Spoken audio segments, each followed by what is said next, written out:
logo depois vem Josué. Fica fácil de localizar na sua Bíblia. E, inclusive, se você tem dificuldade de achar o livro na Bíblia, a melhor coisa para se fazer é participar da escola bíblica dominical logo após o culto. Não é verdade, Dani? E a gente tem a oportunidade de estudar, de aprender, de praticar. E a gente tem classe para todas as pessoas. A gente tem classe desde os pequenininhos até os mais velhos. Oportunidade de crescermos na palavra. Josué, capítulo 24. Eu vou ler com os irmãos o verso 14 e 15. Mas, como eu disse, nós vamos passear por esse texto ao longo da nossa reflexão desta manhã. Diz assim a palavra do Senhor: agora, pois, temei ao Senhor e servi-o com integridade e com fidelidade. Deitai fora os deuses aos quais serviram os vossos pais, da além do Eufrates e no Egito, e servi ao Senhor. Porém, se vos parece mal servir ao Senhor, escolhei hoje a quem sirvais, se aos deuses a quem serviram os vossos pais que estavam da além do Eufrates, ou aos deuses dos amorreus, em cuja terra habitais. Eu e a minha casa serviremos ao Senhor. Amém. Vamos falar com o Senhor mais uma vez? Nosso Deus, nós te agradecemos por tudo aquilo que nós já vivenciamos nesta manhã. Te agradecemos por esse privilégio de prestarmos este culto a Ti e de já termos sido tão grandemente abençoados e ouvido a Tua voz em tudo aquilo que foi realizado até aqui. Mas nós consagramos esse momento ao Senhor, clamamos que o Teu Santo Espírito possa falar aos nossos corações com toda a liberdade, para que possamos ser transformados pelo poder da Tua palavra, possamos sair daqui preenchidos, cheios do Teu Santo Espírito, daquilo que o Senhor tem para as nossas vidas. É a nossa oração, em nome de Jesus. Amém. E como eu falei para vocês, na verdade, esse tema que nós estamos trabalhando hoje na pregação da manhã, servirá de reflexão ao longo de todo o mês. Eu penso que é mais do que uma declaração. Eu penso que precisa ser uma convicção e não apenas algo que a gente coloca como imã na porta da nossa geladeira ou como a parte ali de um chaveiro decorativo, um adesivo que a gente coloca no nosso carro. Eu penso que isso precisa ser o grande motivo da nossa oração, declarar realmente ao Senhor: Senhor, que eu e a minha casa venhamos realmente a servir ao Senhor. Muito mais do que a servir, antes mesmo seguir ao Senhor. Que esse compromisso que hoje nós estamos declarando e cantando possa ser verdade em nossa casa. E eu sei que muitas vezes a gente traz a sociedade, os valores distorcidos da sociedade como o grande inimigo, como o grande empecilho para que isso se torne verdade. E muitas vezes as pessoas até conversam: pastor, mas é muito difícil. Meu filho adolescente, minha filha jovem, a luta que ele tem por conta das influências de amizades. E claro que isso sim tem uma grande força. Mas eu penso que a gente também tem um grande desafio dentro das nossas próprias casas e dentro de nós mesmos. Eu penso que muitas vezes, por não cumprirmos aquilo que é o nosso papel, muitas vezes por nós não nos comprometermos nessa postura de serviço, né, realmente integral, como diz aqui o texto ao Senhor, muitas vezes a gente acaba não podendo viver essa verdade de servir ao Senhor em família. É claro que a gente tem aqui decisões individuais. Enquanto a gente tem crianças e adolescentes, a gente ainda consegue fazer o movimento de trazê-los. É uma coisa que a gente sempre conversa com os casais lá da classe de EBD, que depois que nossos filhos se tornam adultos, que eles casam, que têm os próprios filhos, a gente não tem mais como controlar, né? Ontem eu conversava com a Adriana e Lucy Clayton, né, sobre o Daniel, naquela fase ainda de colo, e dizendo: olha, essa fase aqui é ótima, porque quando começa a andar, pai e mãe já não tem mais sossego, porque não tem mais controle. E a gente estava conversando sobre a fase da adolescência, né, onde o controle se torna ainda mais difícil, ou muitas vezes até impossível da gente manter o controle ali sobre as escolhas e decisões dos nossos filhos. Mas nós precisamos entender o papel a missão que nós temos como pai, mãe e família, para que a nossa família venha servir ao Senhor. E para vocês poderem se contextualizar, vocês perceberam, eu acredito, ao abrir a Bíblia, que capítulo 24 é o último do livro de Josué. Conhecemos a história ali do Êxodo, da saída do povo do Egito. E Deus, quando Ele tira o povo do Egito, Ele promete, através de Moisés, que os levaria para uma terra prometida, como nós costumamos chamar. Sabemos que essa terra é a terra de Canaã, mas Moisés não teve a oportunidade de entrar ali. No final da sua vida, e você teria que voltar aí para Deuteronômio, a gente sabe que é levantado um líder, um substituto, para Moisés, que é justamente Josué. E o livro de Josué, ele vai narrar todo o processo de conquista dessa terra e o estabelecimento daquilo que nós chamamos das tribos. O que acontece com cada tribo. Josué, ele vai inclusive passar para os líderes dessa tribo essa tarefa de completar a conquista. Porque vocês viram aqui que foram citados povos, amorreus.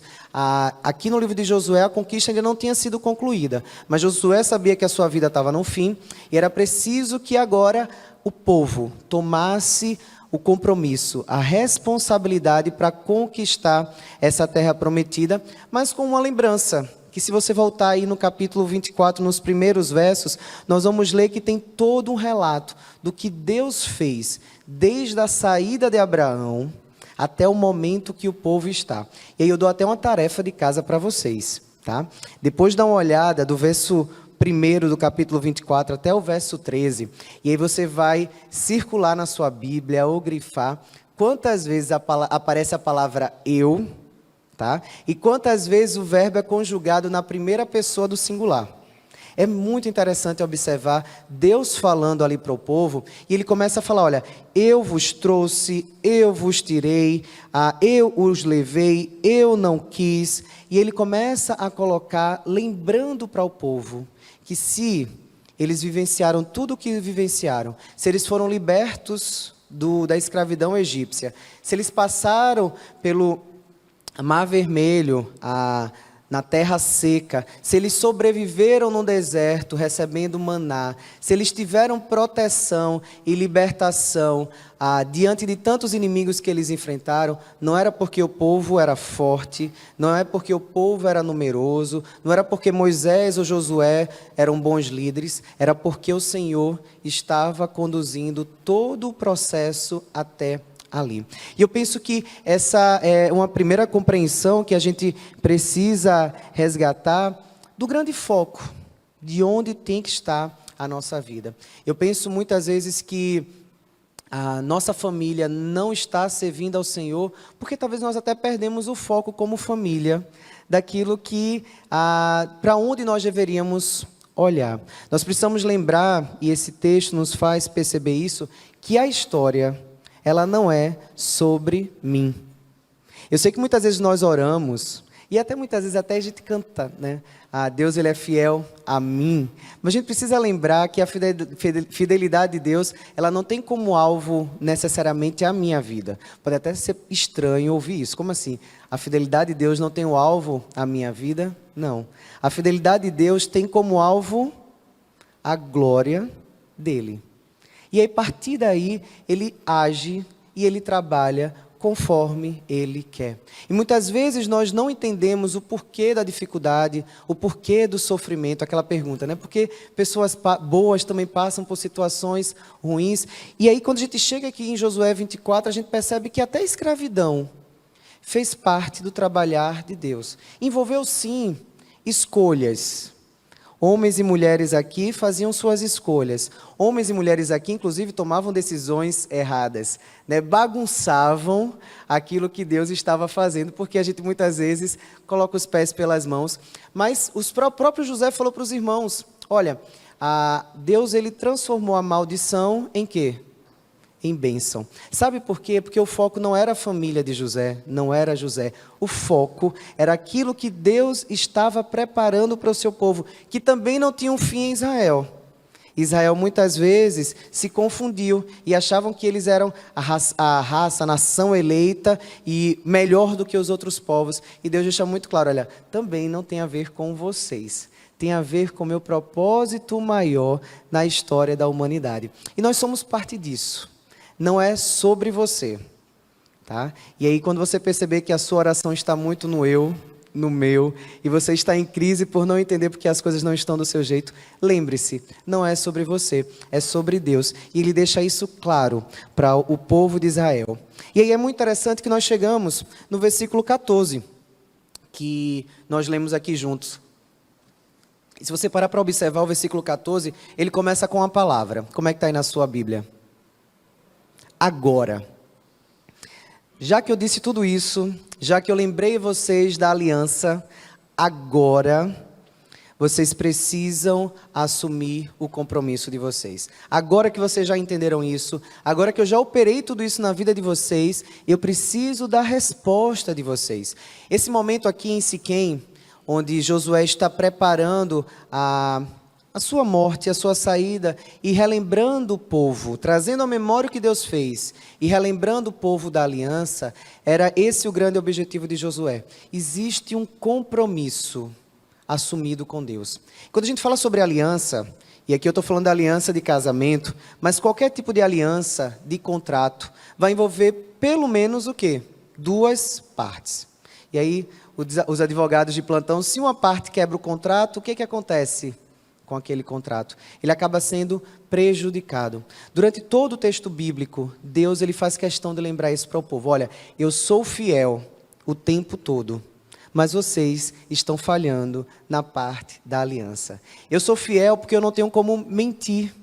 Eu não tenho como ir contra mim mesmo, mas a fidelidade de vocês está falhando. E se você fizer a viagem ao longo de todo o Antigo Testamento, você vai ver as quedas, exílio, escravidão, invasões, que acontece quando o povo quebra a aliança. E eu penso que muitas vezes a nossa aliança, ela é quebrada com Deus. Nós não cumprimos o nosso lado. E por conta disso, nós deixamos de viver tudo aquilo que Deus tem para nós. E eu não estou falando aqui que a gente tem que ser perfeito, né? Inclusive porque o que eu estou carregando aqui na minha camisa é que nós somos famílias imperfeitas. Nós somos pessoas imperfeitas. Mas somos famílias imperfeitas buscando o quê? Servir a um Deus perfeito. E isso envolve ter clareza da nossa parte na aliança e assumir essa parte. E aqui é muito interessante, você já deve ter vivido isso, porque nós somos muito rápidos para cobrar os nossos direitos, né? De vez em quando eu converso com alguns pais, nos desafios de criar um adolescente, e falo, mas pastor, eu não sei, quando ele fala, mas é sua obrigação fazer tal coisa. Eu acredito que na sua casa isso não aconteça, mas em algumas casas, alguns pais acabam até ouvindo isso dos filhos, e ele fala, ok, existem realmente deveres da parte dos pais. Mas e os deveres por parte dos filhos? Eu estou cobrando o meu direito, é sua obrigação me dar uma mesada. Ok, qual é a sua parte nessa aliança, nesse compromisso? Você tem sido obediente a papai e a mamãe? Porque é muito fácil a gente cobrar a nossa parte, né? Na verdade, a parte do outro. Mas e fazer a nossa parte? E o mesmo acontece no casamento, quando muitas vezes nós vemos o marido ou a esposa cobrando algo, e que às vezes é até uma necessidade básica daquela pessoa. A atenção, a comunicação, a fala, mas eu preciso pensar, peraí, será que eu tenho cumprido a minha parte nessa aliança?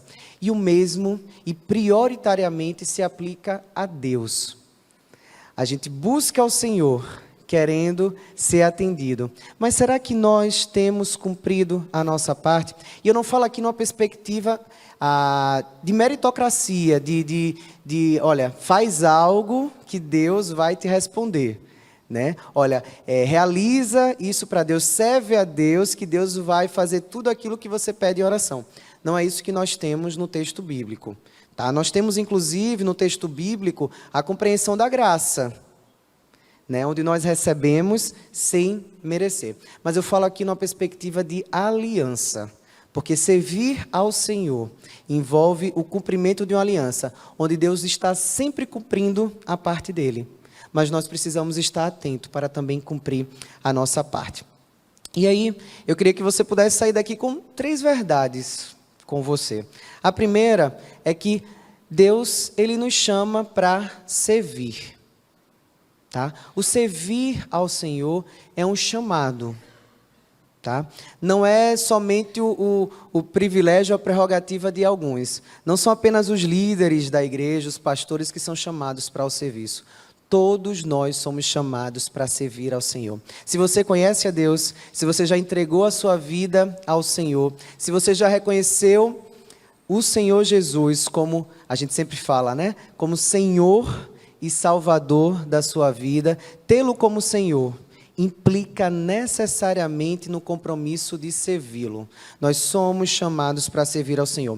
E mais do que isso, no texto que nós lemos, versículo 14, ele fala, Josué diz, olha, agora pois, temei ao Senhor e servi-o com integridade e fidelidade. É muito interessante entender aqui a ideia do temor ao Senhor. Geralmente quando a gente pensa sobre temor, a gente pensa na ideia de quê? De medo. Né? O temor. Só que é muito mais profundo essa compreensão. Embora a primeira vez que essa palavra temor aparece no hebraico, no texto bíblico, sabe quando é? Quando Adão e Eva pecam e Deus ele aparece no jardim. E lembra da cena que o texto diz que Adão e Eva ficaram com medo. E eu fico pensando o quanto o pecado distorce o nosso temor a Deus. Nós precisávamos reverenciá-lo por amor, com amor, obedecê-lo por amor e com amor. Mas muitas vezes o nosso movimento para com Deus é um movimento com medo apenas. Com medo do que pode acontecer se, por exemplo, não trouxer o meu dízimo. Né? O medo que pode acontecer se por acaso eu não fizer isso ou aquilo. Mas não é esse tipo de serviço que Deus quer. Deus quer que o seu serviço seja fruto da sua reverência, do reconhecimento de quem Ele é e do que Ele tem feito na sua vida. Somos chamados para temer, mas nós somos chamados também para servir. E aqui é importante a gente entender que o povo de Israel havia por muito tempo servido no Egito. Tá? A gente, no português, tem a palavra servir, né? O serviço, serve, e a palavra escravo. Mas aqui no texto bíblico nós temos uma mesma palavra, que serve tanto para traduzir o servo, como o escravo. Então, quando a Josué fala aqui, olha, temei e servi ao Senhor, o povo de Israel conhecia muito bem essa palavra. Eles haviam passado 400 anos como escravos. E aqui a gente tem uma verdade libertadora, que eles conheciam e a gente também precisa relembrar. Que Deus ele nos tira de uma escravidão. E aqui não a escravidão do Egito, mas a escravidão do pecado. Nós já servíamos aos desejos da carne, ao pecado. Mas uma vez que nós conhecemos a Jesus, nós tomamos uma decisão. Servir voluntariamente a quem se entregou por nós naquela cruz. Esse é o serviço que Deus espera de nós. E a palavra serviço aqui, ela é a mesma traduzida para culto. Tanto que talvez em alguma versão que você está na mão, você pode ter lido servir ao Senhor ou cultuar ao Senhor. Traz a mesma ideia. E eu gosto muito disso porque amplia a ideia de culto. Da gente entender que culto não é somente quando a gente se reúne aqui como igreja, embora é importantíssimo que a gente se reúna como igreja. E é importantíssimo, como a gente sempre convida, olha, sai de trás da tela, vem presencialmente se encontrar com a gente. Mas o culto ao Senhor é esse serviço no dia a dia. E o que ele diz aqui ainda é que esse serviço, ele precisa ser com integridade e com fidelidade. E a palavra integridade aqui tem a ver com a sinceridade e tem a ver com inteireza. É a ideia de eu não servi-lo pela metade. É eu servi-lo por completo. Não é eu servir apenas com o tempo que me sobra. É eu servi-lo consagrando aquilo que eu tenho de melhor. A gente tem ouvido a propaganda do Bazar, que inclusive vai acontecer no dia 3 de junho, não é isso? E uma informação que sempre traz é assim, olha, se você tem alguma coisa para doar, traga. Mas em quê? Em bom estado. Não oferte qualquer coisa. Ofereça aquilo que você tem de bom, aquilo que você tem de melhor. Essa a perspectiva aqui da integridade. É por inteiro. Não é porque deu tempo de vir que eu vou. tá? É porque eu consagrei esse meu momento. É por isso que a gente se reúne no domingo. Domingo é o primeiro dia da semana. A gente oferece ao Senhor as nossas primícias. Integridade e, ele vai dizer também aqui, fidelidade. Em algumas versões, verdade. E sabe o que eu percebi pesquisando sobre essa palavra? É que a palavra aqui em hebraico, além de significar verdade, fidelidade, firmeza, também pode ser traduzida como constância. E aí Josué está falando, olha, temei e servi ao Senhor por completo, por inteiro e com constância. Não é a ideia de eu vou na igreja no meu dia da escala. Né? Eu vou na igreja no dia que eu tenho algum compromisso. Né? No dia que é o professor X ou professor Y na EBD. É integridade, completude, tá certo? E constância. Inclusive, se você é pai ou mãe, a gente aprendeu isso na prática com Samuel, a coisa mais importante para ajudar a criança a comer bem, a dormir bem, é o quê? Rotina, né, Tayane? A gente precisa ter rotina. Rotina tem a ver com o quê? Com constância. Se você não fizer todos os dias aquela mesma coisa com a criança, ela não vai ter rotina. E o que a gente está entendendo aqui é que Deus espera que o nosso serviço seja dessa forma também, com constância. Tá? Eu sirvo ao Senhor todos os dias e eu participo, eu me envolvo diariamente, semanalmente, não apenas quando é favorável a mim, não apenas quando é agradável para mim, e não apenas quando eu tenho tempo livre, mas a todo tempo com integridade e fidelidade e constância. Deus nos chama para servi-lo. E aqui, Josué, ele vai inclusive falar para o povo, olha, se vos parece mal servir ao Senhor, e aí sempre me chama muita atenção esse texto, eu sempre pensei muito isso, como assim mal? Como é que pode ser mal servir ao Senhor? E aqui a ideia do penoso mesmo, desagradável. Até Ana Leda no testemunho, ela falou, olha, o servir na música não é fácil, tá? Porque não sei se vocês sabem, mas hoje o pessoal do louvor chegou aqui por volta das 8 para poder ensaiar. Enquanto talvez você ainda estava acordando, se arrumando, já tinha gente aqui pronta ensaiando para o louvor.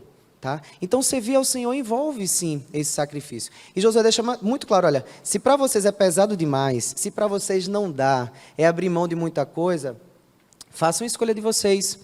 E aí, quando ele diz, mas eu e a minha casa, eu e a minha família serviremos ao Senhor. E aqui eu queria destacar para vocês a responsabilidade que Josué assume nessa fala. Tá? Ele não fala, olha, mas a minha família vai servir. Ele diz, eu e a minha casa serviremos ao Senhor. E eu penso que é importante a gente destacar isso, porque Josué ele se coloca na frente e ele diz, olha, vai começar de quem? De mim. Né? E aí, como casal, a gente tem aquele movimento, né? Faz você primeiro, não, vai você, depois que você fizer eu faço. É minha a responsabilidade, é minha a responsabilidade do meu testemunho pessoal. Então, se você quer que seu filho, sua filha, seu neto seja um servo do Senhor, sirva ao Senhor, comece em você o testemunho. Não tem como a gente falar para ele ler a Bíblia se ele não me vê lendo a Bíblia. Não tem como eu falar que ele precisa orar se ele não me vê investindo tempo em oração. Tá? Não dá para dizer para ele que ele tem que comer sem telas, né? Se eu sou o primeiro a ir para a frente da televisão, do sofá, almoçar ali na frente. Conversava com a Camila sobre isso hoje logo cedo, que a gente quer que os nossos filhos comam alguma coisa, e cadê que a gente não está comendo? Ou não quer que ele coma, e nós somos os primeiros a comer ou a comprar. O testemunho começa em nós. Assuma a responsabilidade espiritual diante da sua família. Quando Josué fala, eu e a minha casa, eu percebo também que ele está assumindo aqui a responsabilidade do sacerdócio dentro do próprio lar. O sacerdote do seu lar não é o pastor. O pastor ele vai pastorear todas as ovelhas da comunidade. Mas o sacerdote da sua casa, sabe quem é? Você. E aqui eu vou dizer, eu gosto muito de bater nessa tecla lá na classe de casais com os homens.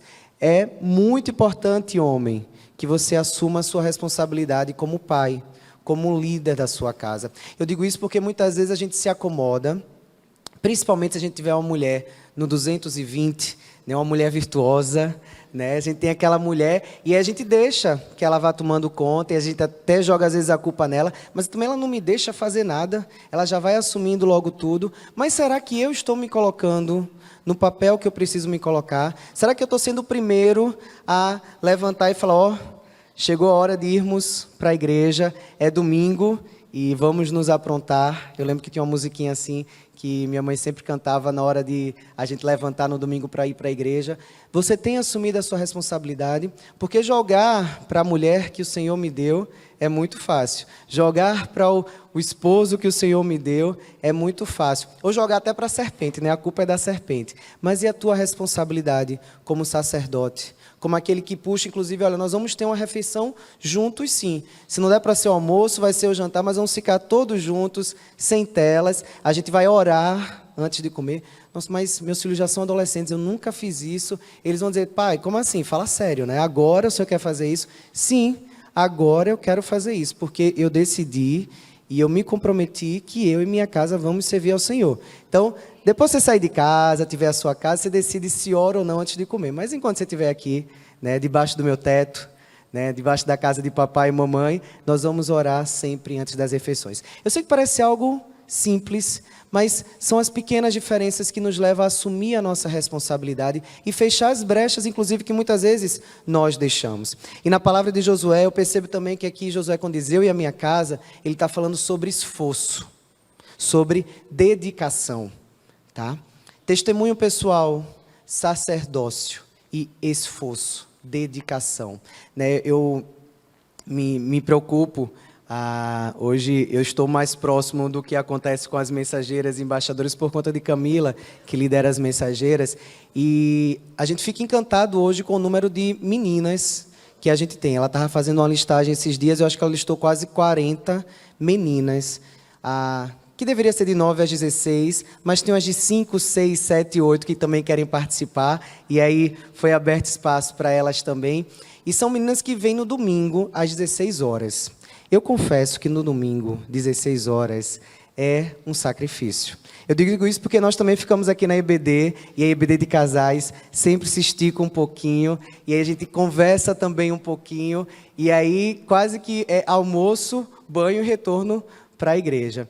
Mas eu me preocupo quando a gente não se dedica a esse esforço, tá? Porque são essas crianças que vão se transformar nos líderes da nossa igreja, né? Os nossos missionários no campo, muitos deles, pastores, esposas de pastores, passaram pela experiência de estarem aqui em mensageiras e embaixadores. Precisamos fazer esse esforço. É assim que eu e a minha casa servirá ao Senhor. Precisamos também jogar fora os ídolos. E eu digo isso porque Josué, ele vai dizer, e aí eu vou até com vocês para o verso 23, porque ele falou isso no verso 14, mas no verso 23, ele traz novamente, e vocês já aprenderam isso em outros momentos, se algo se repete na Bíblia, e se algo se repete no mesmo capítulo, não é porque o autor se esqueceu do que escreveu, é porque é muito importante aquela informação. No verso 23, Josué repete o que ele disse no 14. Agora, pois, deitai fora os deuses estrangeiros que há no meio de vós. Deitai fora é um sinônimo para jogar fora, se livrar. Na verdade, essa expressão ela tem a ver com, olha, passar longe de tudo aquilo que é ídolo, que é Deus estrangeiro na sua casa, para que você possa servir ao Senhor. Não tem como ter espaço para outros senhores na sua vida e na sua casa. E quando Josué está falando aqui de ídolos, ele está se referindo aos ídolos estrangeiros, que eram adorados, inclusive, desde a família de Abraão, porque ele vai mencionar, olha, lá Terá, Naô, Abraão, eu tirei ele daquela terra de servidão. Mas aqui a gente precisa trazer para a nossa realidade e nos questionarmos, quais os ídolos, quais os deuses que hoje estão presentes na minha casa e me atrapalham a servir ao Senhor, que atrapalham inclusive na nossa relação familiar. Muitas vezes quando a gente pensa sobre isso, vem na nossa mente alguns vícios, né? Não, talvez seja a bebida, né? Talvez o dinheiro, o trabalho, mas tem um ídolo, tá? Que possivelmente está no seu bolso nesse momento. Não está no meu porque eu deixei ali embaixo, junto com a minha esposa. Mas possivelmente você carrega, né? Coloca a sua digital ou um códigozinho para abrir ali esse ídolo. E eu não estou aqui querendo demonizar o celular, nem também a internet, nem também as redes sociais. Nosso culto está sendo transmitido pela internet, por uma rede social que é o YouTube, e que talvez a gente tenha alguém assistindo no próprio celular. Isso é bênção. O problema aqui não está no aparelho, mas o problema está quem está na frente desse aparelho e do uso que faz disso. E pode parecer até clichê falar sobre isso, mas acompanhando casais, tanto aqui no gabinete pastoral como no consultório, um dos maiores desafios que a gente tem hoje é o uso do celular. O uso irresponsável e muitas vezes perdido, confuso desse aparelho. Quantas vezes nós deixamos que o celular roube o nosso tempo em família, roube o nosso tempo como casal? É desesperador chegar às vezes em alguns restaurantes, né? Dia das Mães, né? Semana que vem, a gente chega no restaurante, tá a família toda, cada um na sua tela, né? É desesperador. E talvez você diga, mas pastor, meu filho ele só se acalma, ele só fica quieto se ele estiver ali na tela. Mas talvez ele só fique quieto e se acalme porque ele está buscando algo que naquele momento você não está conseguindo oferecer. A sua atenção, o seu tempo. E eu digo isso não só em relação ao filho, mas em relação ao seu marido, em relação à sua esposa, né? E eu sempre repito isso para minha esposa. Quando eu converso, eu gosto de conversar olhando o quê? Nos olhos, como eu estou falando com vocês. Então, por mais que seu esposo e sua esposa, eu acho que isso não acontece na sua casa, mas por mais que diga assim, olha, mas eu estou te ouvindo, né?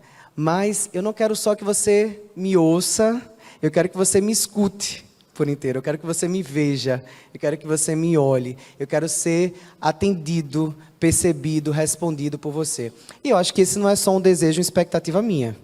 Eu acho que é desejo e expectativa sua também, tá? Então toma cuidado porque às vezes uma curtida numa foto vai gerar um problema enorme entre vocês. Vai gerar um desgaste completamente desnecessário. Às vezes uma ligação, uma mensagem, algo que é trocado. E talvez aquilo dali vai ser até espaço para você começar a se comunicar, trocar mensagem, abrir espaço realmente para que o mal, para que a distância entre vocês comece a acontecer. Hoje a gente tem não apenas aquela questão de uma traição física. Hoje a gente considera a traição virtual também como infidelidade. E muitas vezes foi só uma troca de mensagem. Eu nem conheço essa pessoa, eu nunca nem vi essa pessoa, não sei nem como ela é, não mora nem aqui. Mas ali eu me envolvi emocionalmente, ali eu substituí a atenção, o valor, as palavras que deveriam ser para o meu cônjuge, para uma outra pessoa. E a gente precisa ter muito cuidado porque às vezes são esses ídolos. O celular, a TV hoje eu acho que cada vez menos, mas tudo aquilo que rouba o nosso tempo de Deus e também o nosso tempo para com os nossos familiares. E às vezes esse ídolo pode ser eu, o meu egoísmo, o meu pensamento só em mim. Por isso, a palavra de Josué, olha, lancem fora, né? Hebreus vai dizer isso, né? Me livrando de tudo aquilo que me atrapalha nessa corrida. Lança fora tudo aquilo que atrapalha. Se não faz bem, se gera conflito, se gera dificuldade, se ela se chateia, se ele se chateia, tá? Se teu filho vem lá e puxa do seu rosto, porque ele quer a atenção, é o que eu preciso lançar fora. Está me atrapalhando. E não é o que Deus tem para nós. E Josué, ele conclui aqui o verso 23, dizendo, olha, também inclinai o coração ao Senhor. E a expressão aqui, inclinar, tem a ver com o se curvar. A gente faz isso diante de quem? Diante do Senhor, né? Talvez até também diante de alguma autoridade, às vezes tem, principalmente em alguns países, a etiqueta, ela leva a reverência a alguma autoridade, mas ele diz aqui, olha, curvem, inclinem o coração de vocês para o Senhor. O coração aqui tem a ver com a mente, com a vontade, o desejo. Se curvem diante dele. Entreguem, consagrem aquilo que você pensa, aquilo que você deseja, aquilo que é a tua vontade, tá? O coração do homem, ele é o quê, de acordo com Jeremias? Enganoso. Nós somos tentados pelo nosso próprio desejo, pela nossa própria cobiça. É isso que Josué está falando. Olha, pega tudo isso e consagra ao Senhor. Se depender de você, a sua família não vai servir ao Senhor, porque nós somos falhos, nós somos imperfeitos. Mas pega tudo isso que hoje atrapalha, inclusive de você viver feliz no teu casamento, na tua família, lança fora, joga fora e curva-se diante do Senhor, consagra diante do Senhor, porque se você fizer isso, você vai viver, você e sua família, tudo o que Deus tem para você. O texto de Efésios fala que Ele é capaz de fazer o quê? Infinitamente mais do que tudo que nós pedimos ou pensamos. E é fantástico imaginar que a gente pode viver na nossa casa infinitamente mais do que pedimos ou pensamos. Que a gente pode viver na relação com os nossos filhos infinitamente mais do que pedimos ou pensamos. Que podemos no nosso casamento, por mais desgastado que ele esteja, por mais perdida que esteja a situação, Ele é capaz de fazer infinitamente mais do que pedimos ou pensamos. Eu só preciso me colocar diante dele para servi-lo, temê-lo por completo, com constância, lançando fora tudo aquilo que nos atrapalha e me curvando, me inclinando, colocando tudo aquilo que há dentro de mim na presença dele. E aí ele vai operar maravilhas em nosso meio, na nossa casa e na nossa família.